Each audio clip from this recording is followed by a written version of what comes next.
Malam ini kita nggak akan cerita soal tempat wisata. Kita akan masuk ke salah satu tempat paling angker di Pulau Jawa. Ini cerita tentang rasa lapar, tentang kenikmatan sesaat, dan tentang harga yang harus dibayar lunas dengan kengerian. Dengerin ya, ini tuh bukan cuma omong kosong atau tahayul. Buat para supir, para pelintas malam, kalimat ini tuh kayak aturan gak tertulis. Aturan yang lahir dari pengalaman yang bikin bulu kuduk berdiri. Dan cerita yang bakal kita bahas ini buktinya. Bukti kalau di tempat-tempat tertentu, rasa lapar itu bisa jadi semacam undangan. Undangan ke sebuah jamuan makan yang sebenarnya bukan buat kita yang masih hidup. Yuk kita mulai aja ceritanya. Oke, kita mulai perjalanan malam ini. Kita masuk ke sebuah jalur yang terkenal, tapi bukan karena pemandangannya bagus. Justru sebaliknya. Jadi, Alas Roban itu, aduh, bukan hutan biasa lah. Orang-orang nyebutnya jalur tengkorak. Kebayang kan? Jalannya itu berkelok-kelok, nembus hutan jati yang udah tua banget. Ditambah lagi, dulu banget, tempat ini terkenal jadi lokasi pembuangan mayat. Jadi energinya udah gelap banget. Banyak yang percaya Alas Roban itu salah satu gerbang ke kerajaan goib terbesar di Jawa.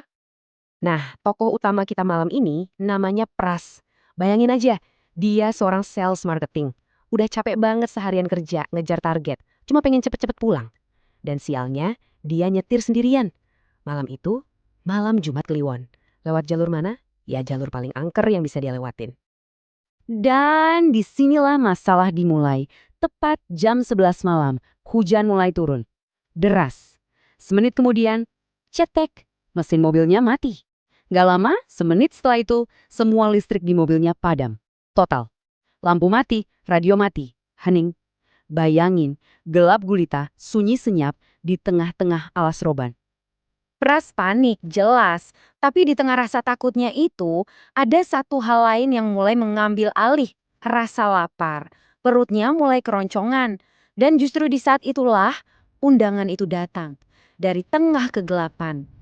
Coba deh bayangin, udah 15 menit dia diem di mobil, gelap-gelapan, nggak ada apa-apa.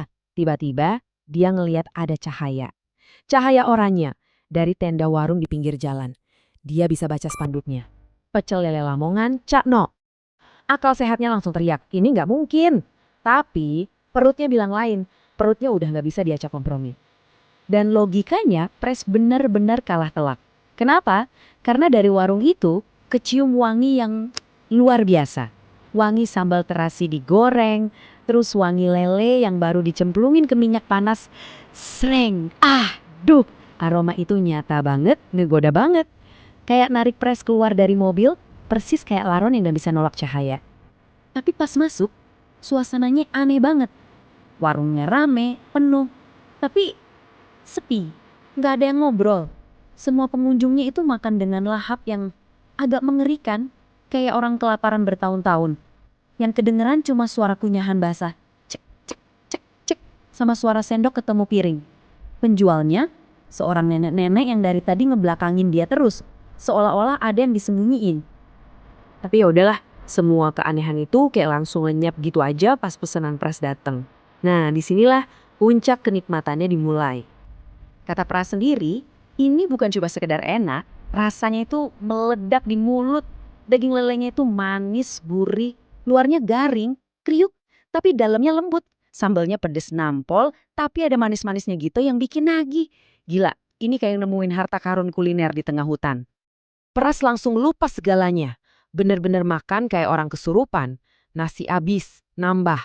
Abis lagi, nambah lagi. Saking enaknya, kepala lele yang keras itu aja dia kunyah sampai hancur. Krak. Udah nggak peduli dia sama orang-orang aneh di sekelilingnya. Fokusnya cuma satu, piring di depannya. Nah, setelah piringnya licin tandas, Pras mau bayar dong. Dan di saat itulah si nenek penjual akhirnya balik badan. Wajahnya pucat banget kayak mayat. Dan matanya putih semua, gak ada item-itemnya. Sambil senyum, giginya kelihatan item-item, dia bilang, gratis mas, anggap aja sedekah. Pras ya, ngerasa dapat rezeki nomplok dong. Langsung balik ke mobil. Tapi dia nggak sadar kenikmatan barusan itu bakal dibayar pakai kengerian yang nggak akan pernah dia lupa. Cuma butuh satu lirikan ke belakang dan semuanya berubah. Ajaibnya, mobilnya yang tadi mati total, sekarang sekali starter langsung nyala. Pas dia mulai jalan, ada rasa penasaran. Warung tadi enak banget, kapan-kapan mampir lagi pikirnya. Akhirnya, dia ngelirik ke kaca spion tengah. Matanya nyariin lagi tenda warna biru oranye itu. Nyariin cahaya lampunya. Tapi yang dia lihat di spion, gak ada apa-apa. Lenyap. Gak ada tenda, gak ada lampu, gak ada orang. Cuma gelapnya hutan. Persis di tempat dia tadi makan enak, yang ada cuma semak-semak belukar. Dan di tengah-tengah semak itu, ada 2 gundukan tanah. 2 kuburan tua gak keurus. Dan dari salah satu batu nisannya, kelihatan ada asap kemenyan yang ngepul tipis. Detik itu juga, rasa enak di perut Pras langsung berubah jadi rasa mual yang luar biasa. Otaknya langsung nyambung, kepingan-kepingan puzzle-nya nyatu, dan tubuhnya langsung bereaksi. Pras langsung minggirin mobil, buka pintu, dan muntah sejadi-jadinya. Tapi yang keluar dari mulutnya itu bukan sisa makanan. Disorot lampu mobil, dia lihat gumpalan lumpur hitam yang baunya busuk banget.